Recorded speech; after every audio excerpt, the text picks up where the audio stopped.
CAC 40, état des lieux structurels après la chute, après la baisse de 22% depuis le record annuel. Analyse des secteurs, analyse des titres qui le composent, des poids lourds et naturellement les temps forts fondamentaux de la semaine pour le marché action. Chers amis, installez-vous confortablement. C'est parti pour le Top Gun de ce lundi 6 juin 2022.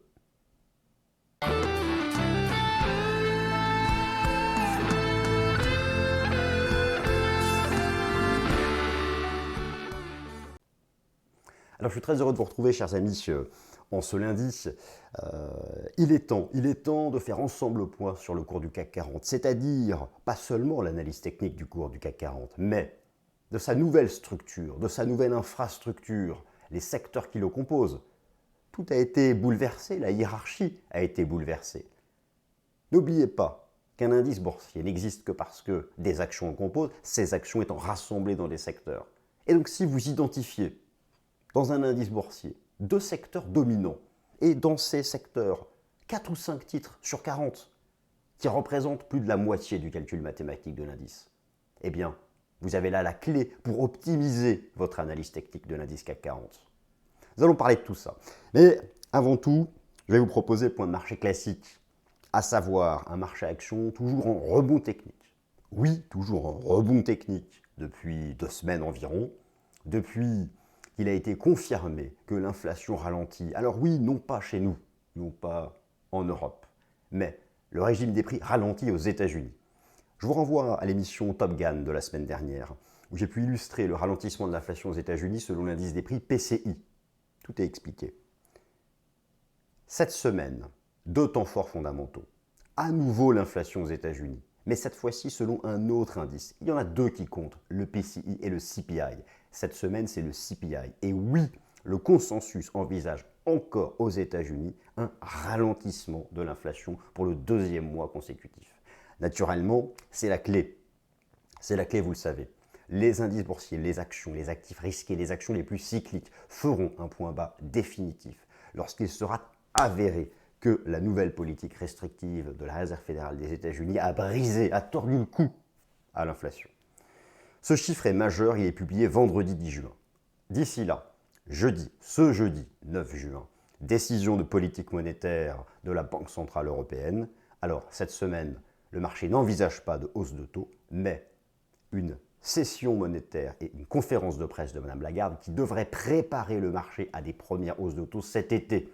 Et peut-être d'ici l'automne la fin des taux négatifs. Car oui, le taux de dépôt par exemple, la BCE a 3 taux d'intérêt. Le taux de dépôt, il est négatif depuis longtemps, à moins 0,50, mais je vais tout récapituler. Et donc, c'est parti, nous allons passer en revue ces éléments-là.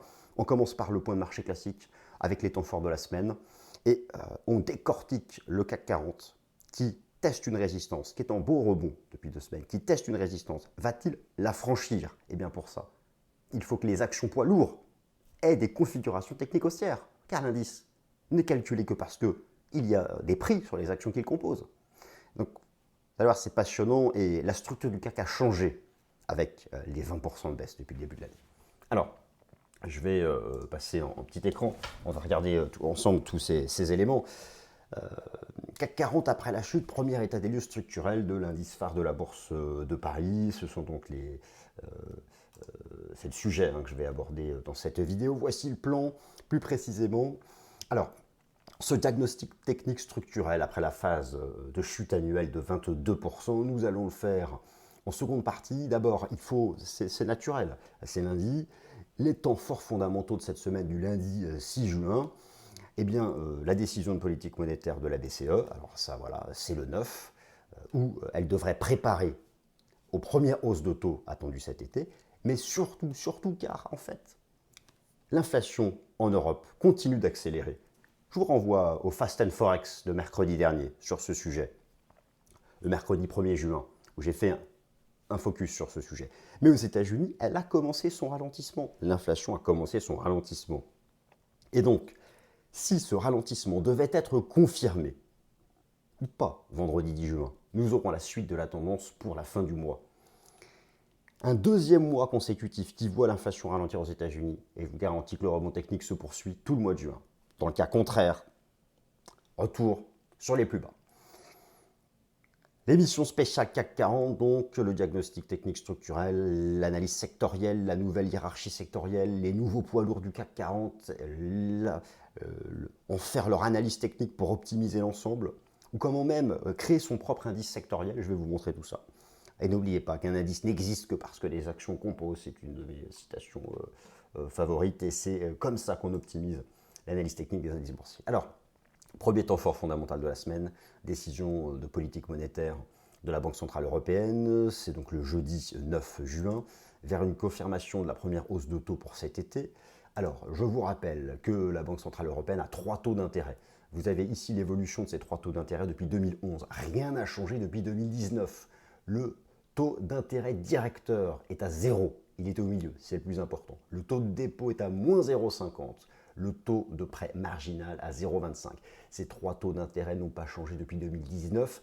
Et d'ailleurs, c'est depuis la crise financière de 2008 que les taux ont commencé à baisser. D'ailleurs, le taux de dépôt est négatif depuis 2014. Et pour cet été, le marché envisage un changement de ce paradigme monétaire en Europe. Ça d'ailleurs, ça a déjà commencé aux États-Unis. Ça devrait donc commencer en Europe avec la Banque Centrale Européenne cet été, et notamment d'ici l'automne, la fin des taux négatifs, c'est-à-dire une remontée du taux de dépôt. Ça, c'est en train d'être anticipé par les marchés financiers. Vous l'avez notamment vu avec un rebond du cours de l'euro-dollar. À nouveau, tournez-vous, si cela vous intéresse, vers l'émission Fast and Forex de mercredi dernier, le 1er juin. Pour le marché action européen, eh bien, cette remontée à venir des taux d'intérêt n'est probablement pas encore intégrée dans le cours des indices boursiers. Et si cela devait être avéré, cela devrait créer de la sous-performance vis-à-vis de Wall Street. Pas forcément. La tendance globale des indices européens va dépendre de l'évolution de l'inflation. C'est le sujet numéro 1, car derrière tout en découle. Mais le cycle relatif entre indices européens et américains dépendra en grande partie de la façon dont le marché va anticiper la nouvelle politique monétaire restrictive de la Banque Centrale Européenne. Bon, dans tous les cas, les taux resteront archi bas, restons sérieux. Donc, taux de dépôt, taux d'intérêt principal, le directeur, le taux de refinancement, donc, et ici le taux marginal, de prêt marginal, ces taux vont remonter à partir de cet été.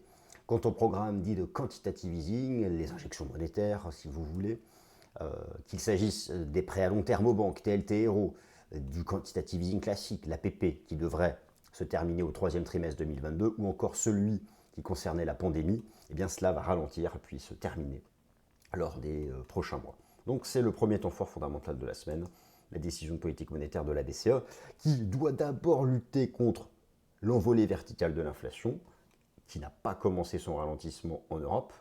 Voici, j'enlève la webcam et je vous remontre ici la pente verticale actuellement de l'inflation en Europe. Mais surtout, ce que le marché attend cette semaine, c'est la conférence de presse de Madame Lagarde. C'est la clé, la conférence de presse de Madame Lagarde, car c'est à travers ses mots, son verbe, elle parle à 14h30 jeudi, que nous allons en savoir davantage sur ce que la Banque Centrale Européenne fera cet été. Le vrai temps fort fondamental de la semaine, vous le savez, car c'est ça qui permet un rebond technique depuis 2 semaines, c'est la publication de l'inflation au mois de mai aux États-Unis selon l'indice des prix PCI. La semaine dernière, c'était le PCI, voici le 2e indice des prix majeur qui est suivi. Il y a aux États-Unis l'amorce d'un ralentissement de l'inflation. Par contre, comme nous l'avons vu en Europe, en revanche, il n'y a pas d'amorce de ralentissement. Voici, sous vos yeux, l'histogramme du CPI. Il a déjà commencé à reculer en avril, à 6,2%. Vous voyez, ce qui compte, c'est la dynamique.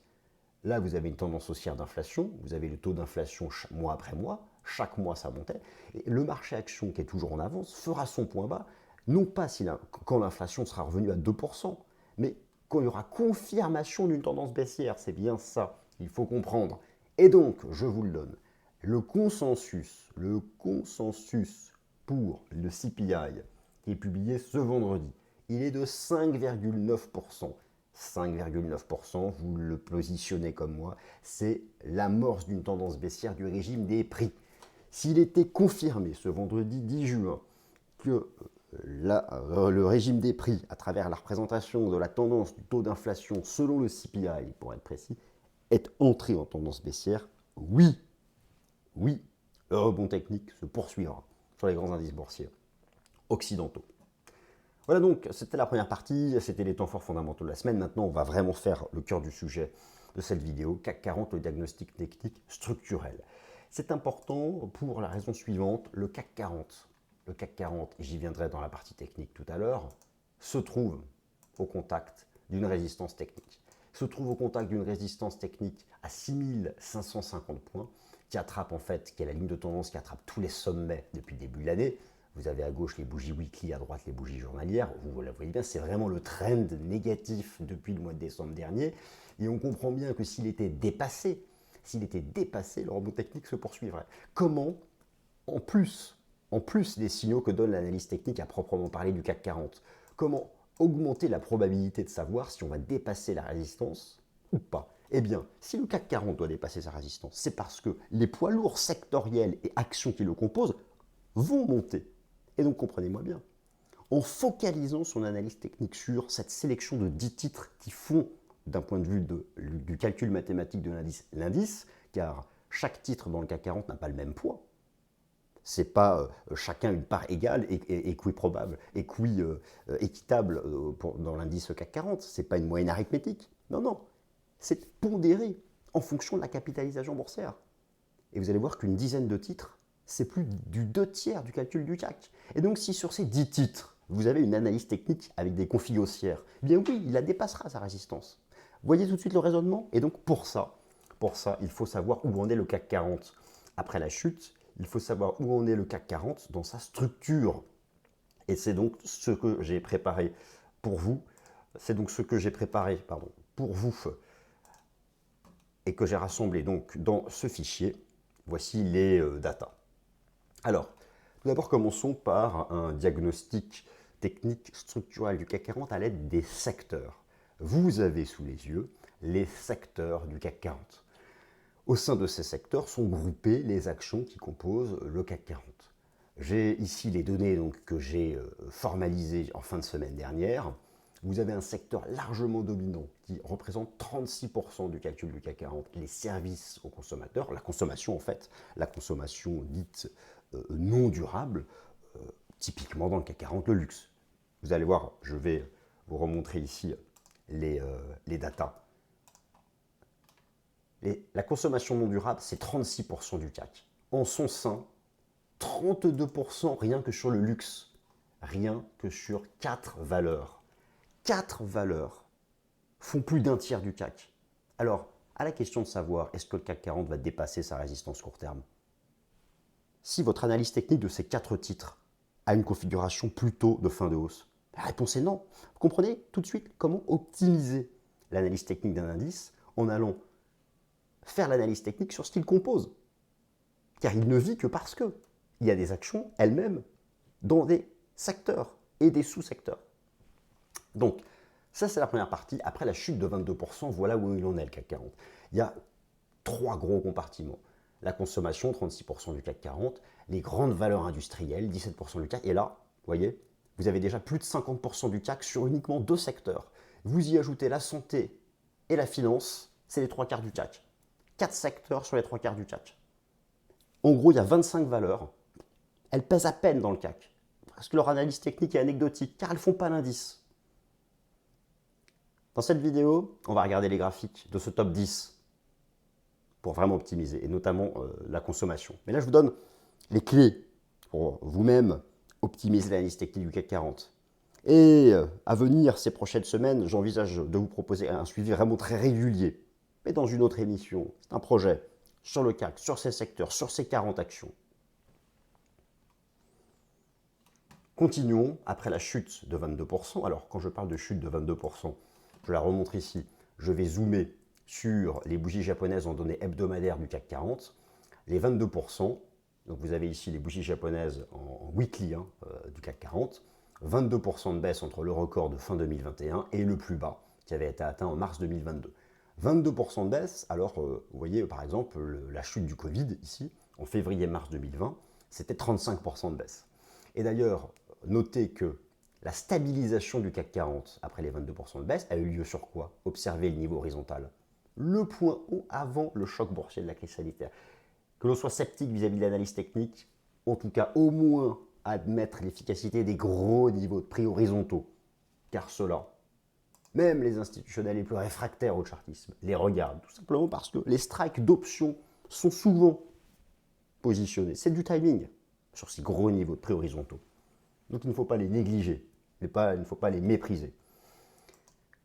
À quoi ressemble notre CAC 40 après cette baisse de 22%? Vous avez cette fois-ci le poids relatif de chaque action dans le CAC 40. De LVMH numéro 1 à Renault de bonne dernière. Voyez la différence. Voyez la différence. Vous prenez le top 10 du CAC, vous avez 75% de sa valeur.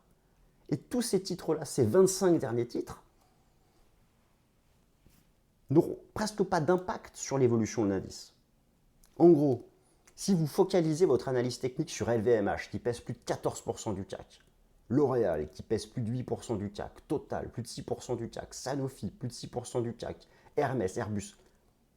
Ici, vous avez le CAC 40 dans son calcul. Alors LVMH, consommation, L'Oréal, consommation, Total, l'énergie, Sanofi, la santé, Hermès, consommation. Ensuite, vous avez Air Liquide, Schneider, Airbus, l'industrie, Essilor, la santé, Kering, la consommation. Voilà. Ce sont les fameux gros secteurs que je viens de vous décrire. Et en clair, pour optimiser l'analyse technique du CAC 40, il faut avoir son analyse technique à jour sur au moins ces titres. Éventuellement étendre aux valeurs financières, aux grandes banques et à l'assureur AXA pour optimiser à fond son analyse du cours du CAC 40. Autre façon de représenter. Vous avez cette fois-ci sous les yeux ce qu'on appelle une heatmap. Vous avez tous les titres du CAC 40 qui sont groupés dans des quadrilatères. La taille de chaque quadrilatère représente la pondération que je viens de vous montrer dans l'indice. Par exemple, LVMH, c'est 14%. Vous voyez que c'est un gros rectangle, alors que Air Liquide, qui était à une valeur 2 fois moins en poids dans l'indice, a un rectangle plus petit. Et là, vous avez toutes les petites qui n'ont presque pas d'influence sur le CAC. La couleur et le pourcentage représentent la performance depuis le début de l'année. Comment savoir si le CAC 40 va remonter sur ses sommets annuels ou pas? Et bien là, vous avez déjà une première réponse. Quels sont les titres responsables de sa baisse? Eh bien regardez, ce sont les poids lourds. Vous prenez ici les énormes rectangles, les énormes quadrilatères. Ils sont tous rouges. C'est-à-dire que ce sont les poids lourds, et notamment les valeurs de la consommation non durable, et en gros le luxe. Ce sont ces valeurs qui ont le poids le plus important dans l'indice, puisque la taille du quadrilatère représente la pondération dans l'indice, qui affiche les plus grosses baisses. En clair, pour savoir si le CAC 40 va dépasser ses résistances, il ne les dépassera uniquement que si LVMH, L'Oréal, Hermès, Kering, Pernod Ricard, Danone, Air Liquide, Safran, Schneider dépassent des résistances. Toutes ces petites ici ont moins d'importance. Voilà comment on optimise l'analyse technique du CAC 40. Et là, vous avez toutes les infos. Alors, ce type d'outil, une heatmap, ce type d'outil, c'est disponible sur, par exemple, le site TradingView. Vous avez ça ici, c'est en gratuit. Hein. Voilà, je l'ouvre. Et là, vous pouvez tout choisir. Et notamment, donc, vous pouvez choisir. Donc là, j'ai pris le S&P 500, mais vous pouvez choisir le cours du CAC 40, la performance, bien la performance depuis le début de l'année, mais ça peut être en journalier, depuis une semaine, depuis un mois. Et là, vous avez, en plus, tout est classé par secteur, les fameux secteurs que je viens de vous montrer. Donc ça, c'est quelque chose de majeur. Alors, continuons notre analyse. Et venons-en maintenant, maintenant que nous avons vu ça, à l'analyse technique à proprement parler. Déjà, du cours du CAC 40, où en est-il? Dans son rebond technique, après avoir rebondi sur les anciens plus hauts avant le niveau de la crise sanitaire, maintenant il rencontre une résistance court terme. Où en est-il? Et on va regarder donc les valeurs qui font 60% de la pondération du cours du CAC 40. Alors, tout d'abord, le cours du CAC 40. Je vous l'ai montré donc en données hebdomadaires, je vous le remontre ici à gauche, donc en bougie japonaise hebdomadaire, à droite en données journalières. Notez qu'au passage, je vous renvoie à la vidéo de la semaine dernière, l'indice de référence de la finance mondiale, le S&P 500, tient toujours ses 4100 points. Ayez ça en tête pour la tendance cette semaine. Elle est haussière tant que le S&P 500 tient ses 4100 points. Je le répète, elle est haussière tant que l'indice S&P 500 tient en clôture journalière ses 4100 points. Le rebond technique va s'interrompre partout. Le rebond technique va s'arrêter partout sur les indices occidentaux si ce support à 4100 points sur le S&P 500 ne tient pas. Pour le CAC 40, il a donc rebondi. Il a donc rebondi au contact du niveau d'avant le choc boursier de la crise sanitaire, les 6100 points. Mais le point de renversement baissier de l'année, ce sont les 6570 points. En fait, à quoi ça correspond? Je vais ici vous remontrer en données journalières, je zoome. Vous avez ici au-dessus de la tête l'énorme en données journalières épaule, tête, épaule, activée par le début de la guerre en Ukraine, ici, le 24 février. Ici, la stabilisation sur le niveau d'avant le choc boursier de la crise sanitaire. Et nous sommes maintenant dans cet énorme intervalle de neutralité. Dans l'immédiat, on teste une résistance descendante, 1 point, 2 points tracés en mode aimant, j'existe, je double-clique, je prolonge, et vous avez la résistance court terme. Le marché à court terme est enfermé entre les 6570 points et les 6400 points. C'est la clé, ce petit range court terme. Comment savoir si l'indice va être en mesure de franchir les 6570 points pour aller chercher à nouveau la ligne de coup de l'épaule tête-épaule à 6720 points qui, là en plus, croise avec la moyenne mobile simple à 200 jours? Eh bien, cela dépendra de l'analyse technique des actions qui le composent et notamment des secteurs poids lourds et des titres poids lourds, ceux dont je viens de vous parler.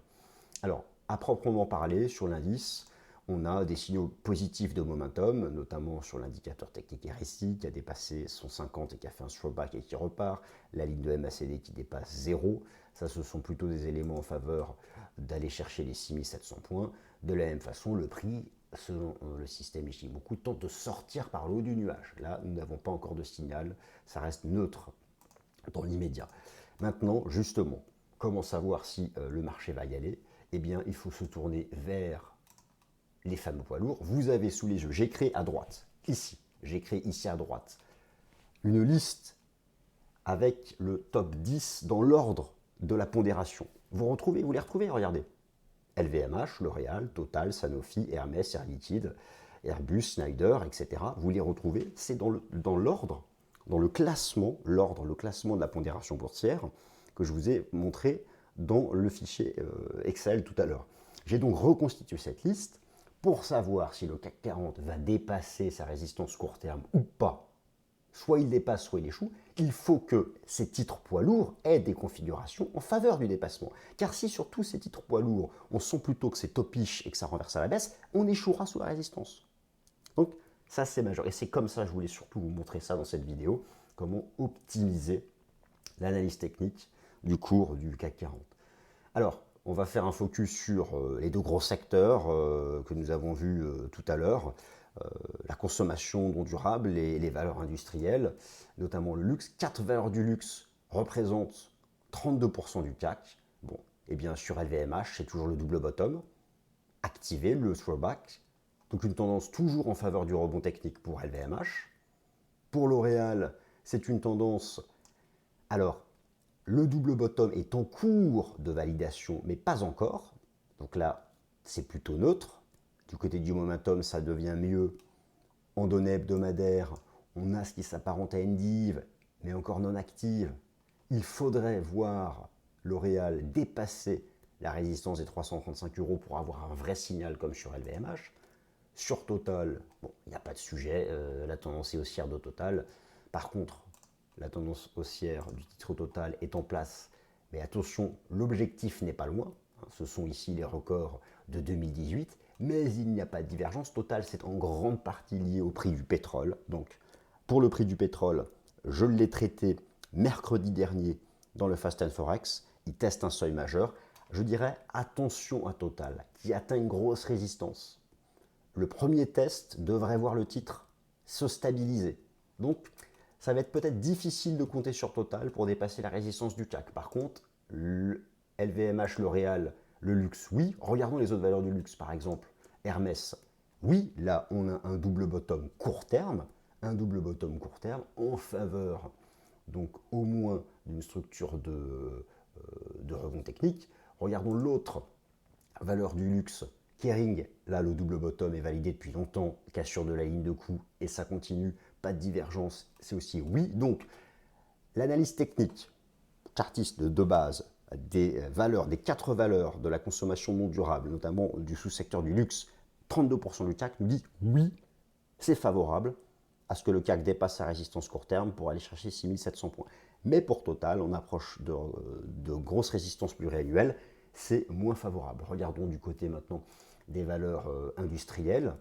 Alors, pour Air Liquide, alors attention, hein, pour Air Liquide, la publication des résultats, le marché qui, ici vous avez une belle divergence, structure d'essoufflement, il n'y participera pas. Pour Schneider, oui, c'est une structure aussi en double bottom, que le marché peine à valider, mais il y a en données hebdomadaires une belle divergence sur Schneider, et qui pèse, hein, c'est la valeur industrielle qui pèse le plus, avec ici un double bottom court terme, qui peut produire aussi davantage d'effets. On peut aussi, alors, le secteur de la santé, il pèse beaucoup dans le CAC 40, mais attention, c'est un secteur qui a largement surperformé pour son côté défensif. Je pense, alors déjà le marché est sous une résistance, d'autre part, on est tout en haut. Nous sommes entrés dans une phase de transition latérale, sa contribution sera neutre. J'envisage un range entre le niveau des 105 et des 95 euros, sa contribution sera neutre. Et c'est quelque chose aussi qui peut être élargi au secteur de la banque, de l'assurance. Nous n'allons pas ici regarder tous les titres, ce n'était pas le sujet. Mais grosso modo, le cours du CAC 40, je reviens ici sur la partie indice, le cours du CAC 40 fait donc face à une résistance importante à 6570 points. Il l'atteste, c'est une zone court terme. Va-t-il dépasser cette résistance? À proprement parler, sur l'indice CAC 40, c'est plutôt une dynamique favorable pour aller chercher les 700 points. Du côté de l'approche intramarché, c'est-à-dire l'indice de référence, le S&P 500, oui, uniquement si on tient les 4100 points. Et quant à la composition sectorielle du cours du CAC 40, le secteur de la santé à travers Sanofi, un des poids lourds, plutôt une contribution neutre, Total haussière à neutre, parce qu'on approche d'une grosse résistance.